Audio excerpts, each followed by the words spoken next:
It is 6:25 a.m. September 25th, and the sun hasn't risen yet, but there's enough light you can see the fall colors.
There are just terraces of lakes along here, and I'm shooting this because of the clouds that are moving in. It's early morning, and those are kind of angry looking clouds. There were clouds yesterday, but not like that. They didn't produce any rain. So have to beware. I'm at about 11,000 feet, got another 1,000 to go to the pass. I'm coming down from Mather Pass, which was 12,000 feet. Way down there you can see a hiker. There's many switchbacks.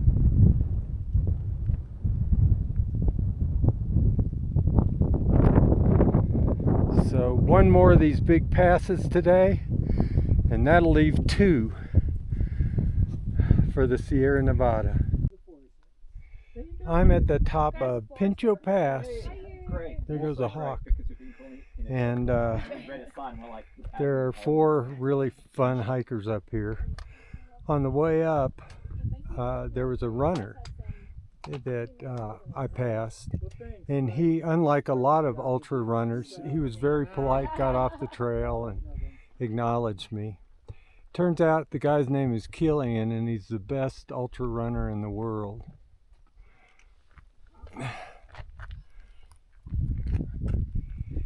Hey, there's Noodle and Moose. Rainbow here. Rainbow and Treebeard. Okay. Yeah, it's a beautiful place. Thank you guys. On the tops of those mountains, off in the distance, you can see that they are illuminated by the sun, and I call that indirect sunrise. It'll probably be another 2 or 3 hours before I have direct sunlight on me. The mountain walls really limit the amount of sun that falls down here. I wanted to say that yesterday when I was approaching the summit of Pincho Pass, there was a guy, a trail runner, and boy, he was minimalist. He had long black pants and a black jacket, but he didn't have very much gear at all. And as we approached, he stepped off to the side of the trail and stopped, and we exchanged greetings, and I went past and thanked him. And I thought, wow, that's pretty neat, a trail runner who follows proper trail etiquette. And he had a foreign accent, European or Middle Eastern, I don't know.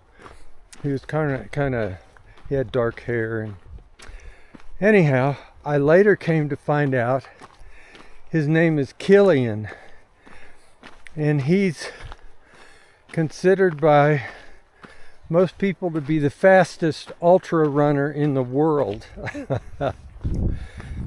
And yet, here's a guy that knows trail etiquette, and he's not too important to get off the trail and let me pass.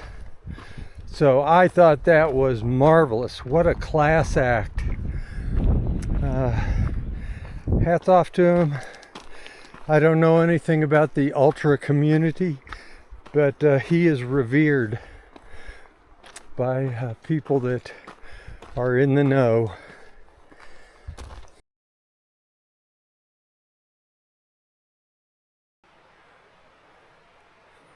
That's a pretty cool perspective for a suspension bridge. I haven't had a chance to look at it from underneath like that. And it looks like it'll keep my feet dry.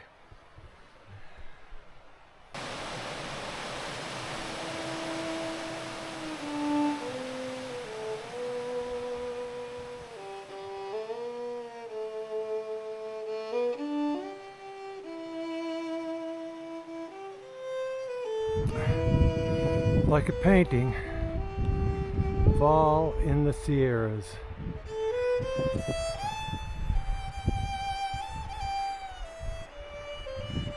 It looks like it might be complete with seasonal rain. This is Glen Pass. I'm at the top. It's the third 12,000 foot pass I've been up in 3 days. And I'm about over them, but I've got one more to do.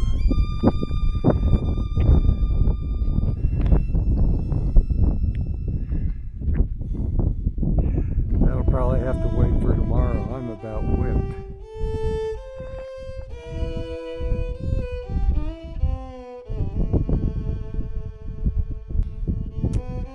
This is pretty harrowing trail. Up there is where I was. That's the pass.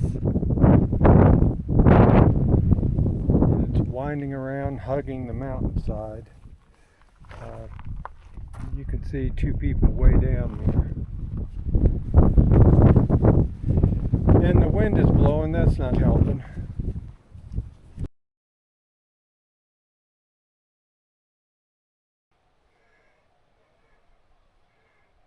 It's about 6:30 on September 26th, and I am hiking up towards Forester Pass, which will be 13,000 feet.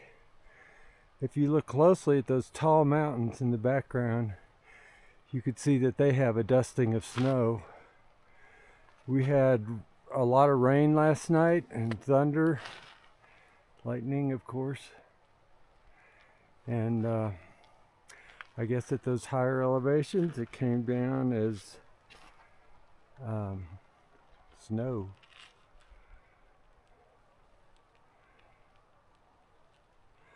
So that's the direction I came from.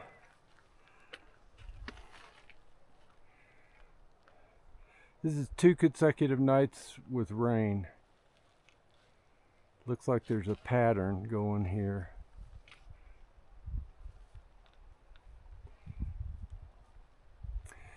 So, for those of you who like moonscapes with a few plants thrown in, I give you the Sierra Nevada. I won't be able to talk because I'm huffing and puffing too much, but down below you can see the trail. Whoop, do one trekking pole. Running along there. And wound around. Now I'm going up here, and I thought I'd let you join me for just a little bit.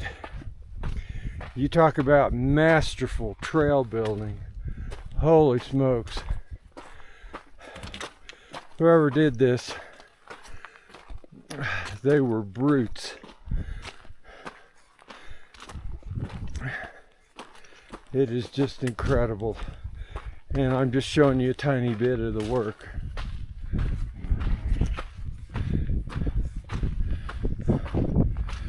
Okay, that's probably enough. Got a long way to go.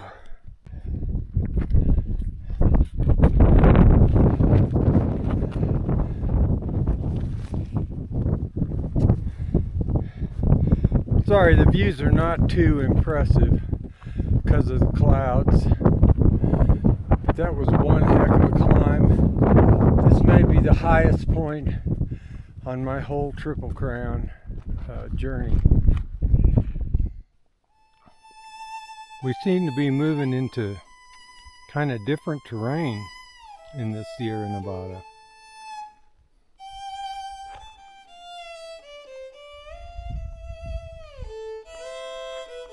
It's a little more open.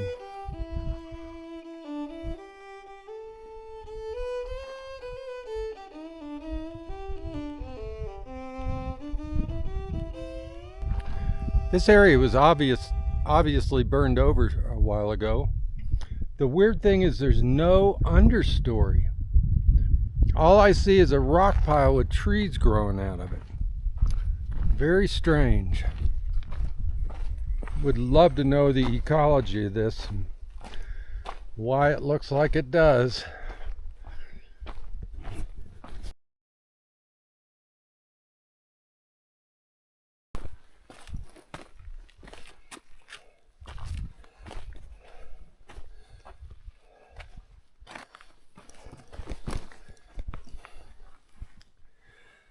I'm on my last couple of days in the Sierra Nevada, and I just wanted to stop and show you the terrain I'm going through. Some people find great beauty in the mountains here, which are so harsh and stark. I think the trees are what really draw me to the place. They're like, it's like a bonsai garden. And even the dead ones are beautiful with the patina, and it takes so long for them to rot. But that's what does it for me. So again, the trail work, the people that built these trails, it's pretty amazing. Yeah, this place is full of rocks, so they moved them. How they did it, I don't know. I mean, there's still little ones here and there, but wow. You can actually walk.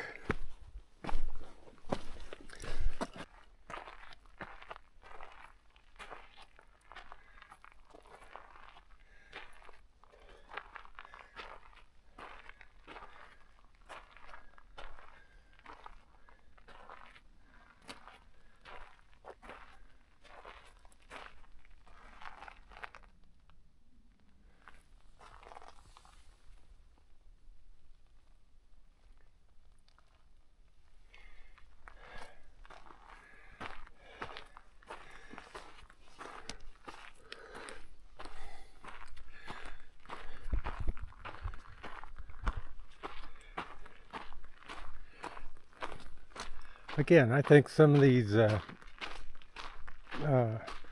old dead trees are just beautiful. It's funny how some of them grow like a barber pole, and then some of them have grain that's straight as an arrow. It must have something to do with trees that grow out in the open and the arc of the sun in the sky. Whereas trees that might grow a little closer together aren't as prone to twisting. Look at that tree. The grain on that tree is just straight as an arrow. Whereas others twist, like I said, just like a barber pole. Anyhow, you might not find it interesting, but I'm hiking 13 to 14 hours a day, and you start looking for things that you find interesting. And That to me is interesting. Just had a shower for about 45 minutes or an hour. And it stopped for the time being, so I put my umbrella up. And nice level hiking. Really good trail.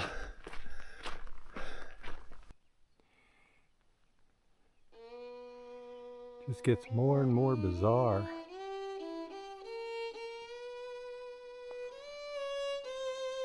At least it looks like it's breaking up and the rain is stopping.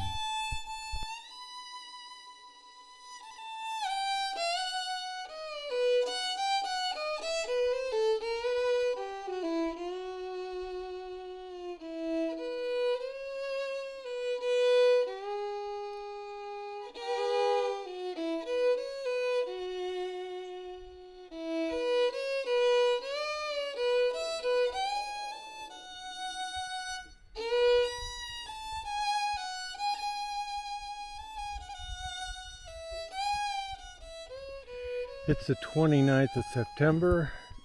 This is my last day in the Sierra Nevada.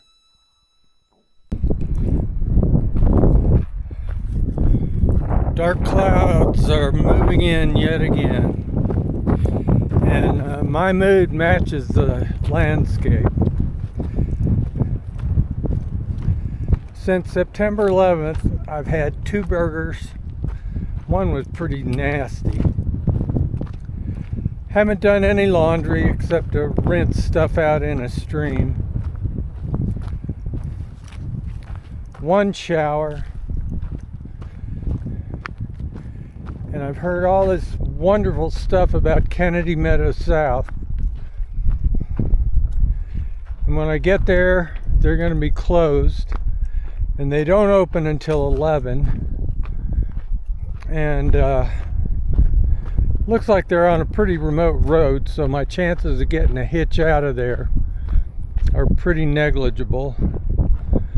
Another option is to hike 50 miles down to Walker Pass, but we're now in a desert and they're in a drought, even though we're getting rain.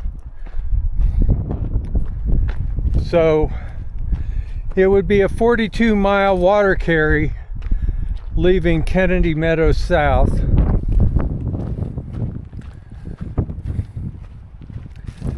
So I don't have a lot of good options.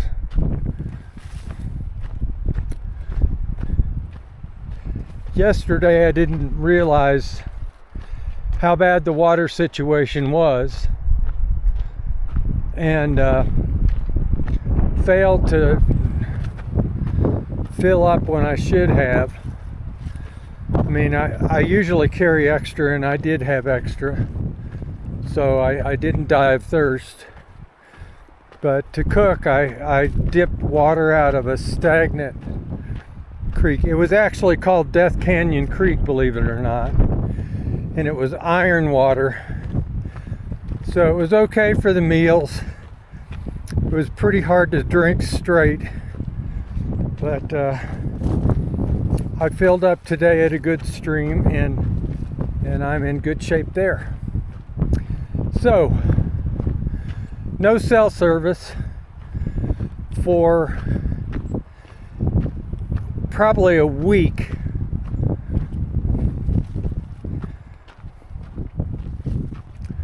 And I still can't get cell service, and my guess is there's not going to be cell service at Kennedy Meadows South.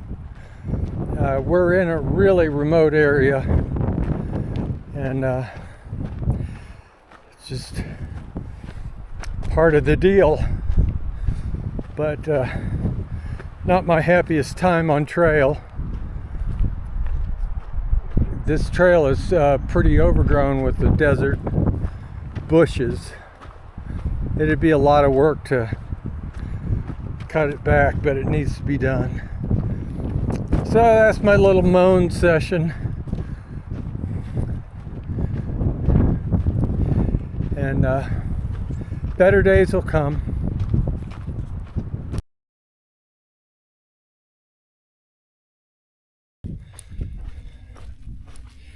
I'm headed south from Kennedy Meadows south, and it's 50 miles to Walker Pass, and that's my goal. I found out from another hiker about a public transportation bus, and I hope to catch that to Isabella, and Isabella should be easy to pick up an Uber over to the airport in Bakersfield. So, what a debacle.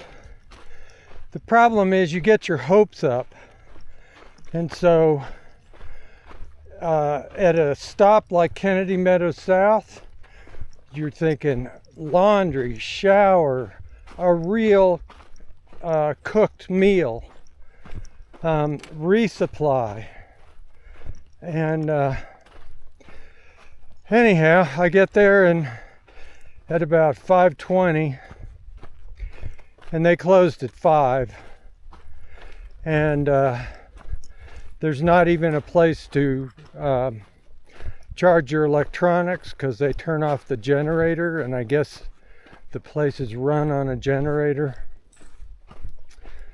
But I slept on the deck so I didn't have to set up my tent. Didn't find out about the bus until this morning, so I slept in kind of late, and the guy was packing up to leave so he could catch the bus, and so I kind of scrambled, and food is going to be really tight. I was so tired last night I didn't even cook.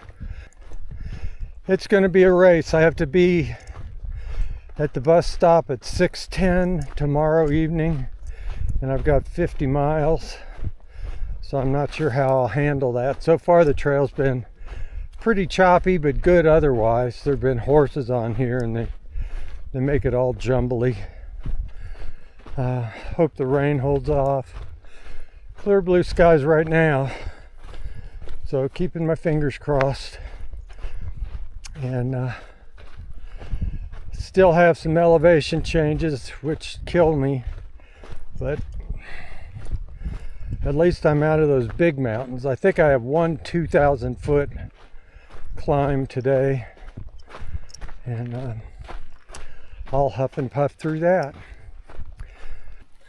Okay, this is a little sappy, so you don't have to listen if you don't want to, and indirectly it has a lot to do with my hike, but actually directly it does. But back in 1980, actually in 79, I met a person, and I still remember that day, and it's a memory I'll cherish and take with me to my grave. But to make a long story short, this person almost always makes good choices. But in 1980, she agreed to marry me, and that was her mistake. Anyhow, 45 years later, she's the most important thing in my life, and will continue to be. And I can't thank her enough for all she's done for me in the trail. And for me in my life, I've had just the best life, and it's mainly because of her.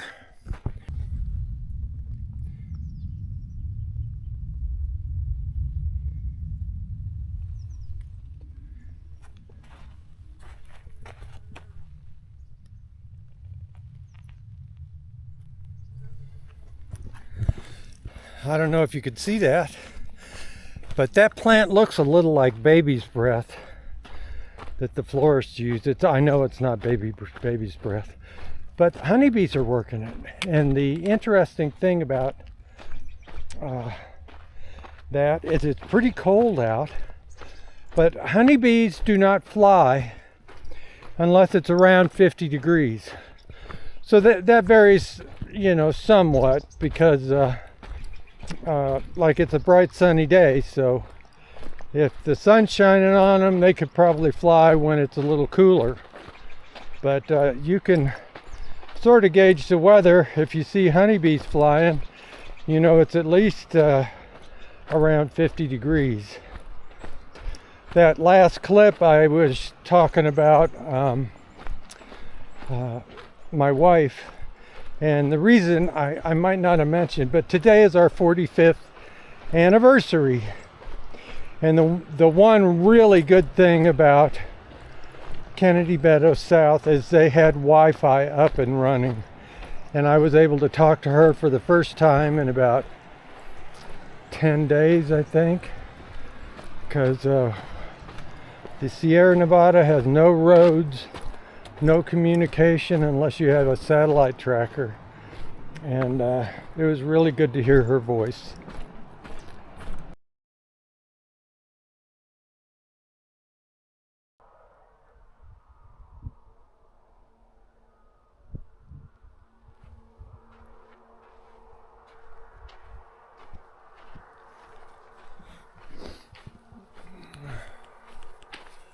Yep, that's me.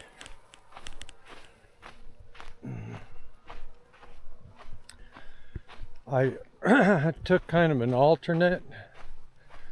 I hiked all night except for a 3-hour stint where I cowboy camped.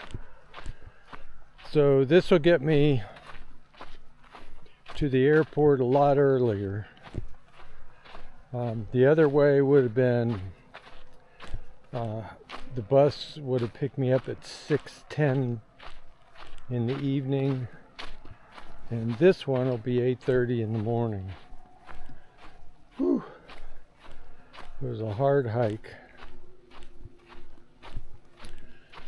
So I'll get down here and catch the bus that goes to Isabella, and then from there I take another bus or an Uber and go to the Bakersfield airport and change clothes and try and clean up a little bit.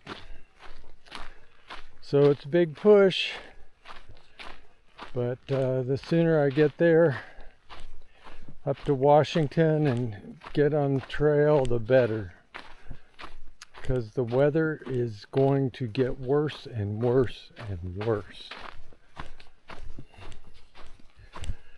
That's my report on October 1st. 3 more months to finish this baby. And I can do it if the weather doesn't stop me.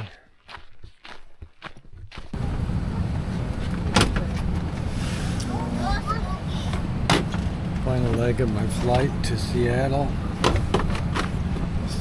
Long day. 2 bus rides, 1 Uber, Thank you. and 2 flights. My first flight was delayed quite a bit. This one is working, so I should get there around 9:15, and I doubt I'll get on the trail tomorrow, but soon thereafter.